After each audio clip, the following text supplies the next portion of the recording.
Angel প্রিয়া। Angle? Angle কি?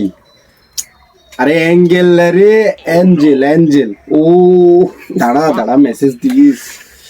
মানুষের নামাজে এত ভিআইপি হয়?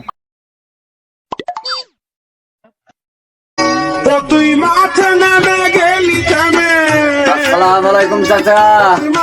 ও চাচা, ওয়ালাইকুম আসসালাম। ওর ভিতরে কি করো বাবু? চাচা বৃষ্টির মধ্যে কোথায় যাচ্ছেন? আসেন একটু গল্প করি চাচা, গল্প করি। না বাবু, বাজারের সময় হলো, একটু বাজারে দিয়ে যাবো মনে করলো। তোমরাও সালপাল মানুষ। চাচা পানি ছুটুক, আসেন আসেন। আসতেছি। ভিজি কি হয়ে গেছেন চাচা, বসেন। আর বলো না, সারা দিন এই বৃষ্টি আর বৃষ্টি বাবু।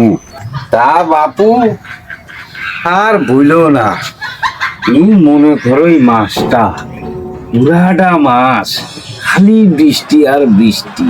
চিন্তা করতে পারিছো মানব জীবন কতটা বিপর্যস্ত হয়ে পড়েছে। তা বাপু তোমরা এটি বসে থেকে কি করতেছো? আচ্ছা, ওই সমাজ গবেষণা করছে। সমাজ গবেষণা আবার কি বাপু? চাচা, সমাজ গবেষণা বুঝেন না? এই ধরেন, এই রোড দিয়ে এই রাস্তা দিয়ে কেডা যাচ্ছে, কেডা কোথায় গেল, কার ঘরে কেডা ঢুকলো, কার জান্নাত কেডা ভুল কি দিল, কার ভিতর কি কুমতলব আছে, এগুলি নিয়ে আমাদের দেখায়। এই এগুলা সব কিছু মেনটেন আমরা দুই বন্ধু করি, আর একেই বলে সমাজ গবেষণা। কি বলিস বন্ধু? খুব ভালো জিনিস চাচা। মারাত্মক, চমৎকার, অতীব সুন্দর। উন্নয়নের মধ্যে এই একটা জিনিসই কিন্তু বাকি ছিল বাংলাদেশে। এর জন্য তো বাংলাদেশি ডিজিটাল থেকে ডিজিটালেই থাকলো, স্মার্টার হইতে পারেছিল না। এই কেবল তোমরা যে বুদ্ধি করেছো বাবু, এই সমাজ গবেষণার যে আইডিয়াটা করেছো, একেবারে তো বাংলাদেশ স্মার্ট হয়ে যাবে নিঃসন্দেহে। এর কোনো ইয়াই নাই, অবকাশই নাই, নিঃসন্দেহে ভালো কাজ। কে বলে চাচা আপনার মাথায় বুদ্ধি নাই? আপনার মাথায় তো বুদ্ধিতে জর্জরিত।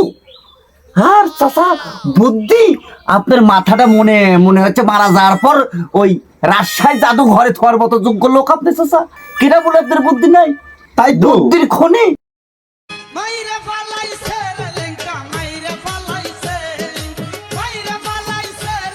কে বাপু, তোমরা কি আমাকে সম্মান দিলে না অপমান করলে?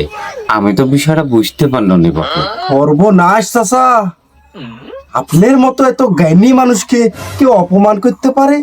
কি বলিস বন্ধু? খালি চাষিরাই বুঝলো না আপনি কেমন গুণী ব্যক্তি। ওই যা কথাবার্তা আমার আর তোমার মধ্যে বললে হয় না।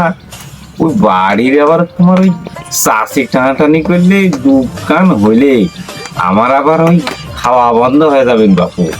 তাই আমি বলছিলাম কি, বাড়ির দিক টানাটানি না করি, ওই চাষাবাস দিয়ে গল্প করি। চাচা আমরা ওই সমাজ গবেষণা করি পাইছি একটা জিনিস চাচা। বিষয়টা হলো আপনি বয়স্ক মানুষ, বলতেও শরম লাগছে, না বললেও হয় না চাচা। Don't mind. কোনো মাইন্ড নাই, তোমরা আমার সন্তানের মতো, একেবারে বুঝিয়ে ফেলা দাও, আমি কোনো মাইন্ড করবো না। আরে বন্ধু, এই চাচার পুরাতন কথা বলি, চাচার মনে কষ্ট দিলে লাভ কি? থাক আর না বলি। না বলি, চাচা তো নিজের লোক, ফ্রি মানুষ বলি। চাচা মাইন্ড করবেন না তো?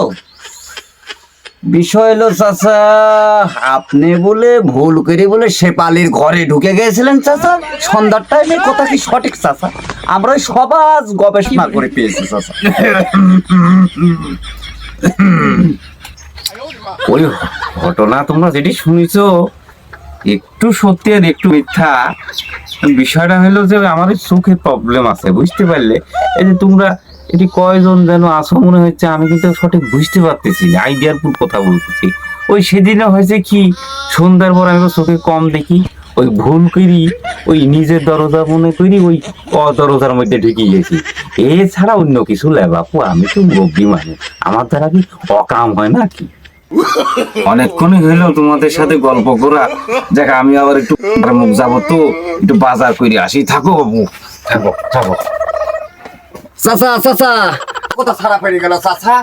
ওই বলে ভুল করে ঢুকি যাওয়ার পর বলে 60,000 টাকা জোরে পড়া লাগিয়েছিল চাচা। এগুলি আমরা সমাজ গবেষণা করে পেয়েছি চাচা। এই কথাটা কি সঠিক চাচা?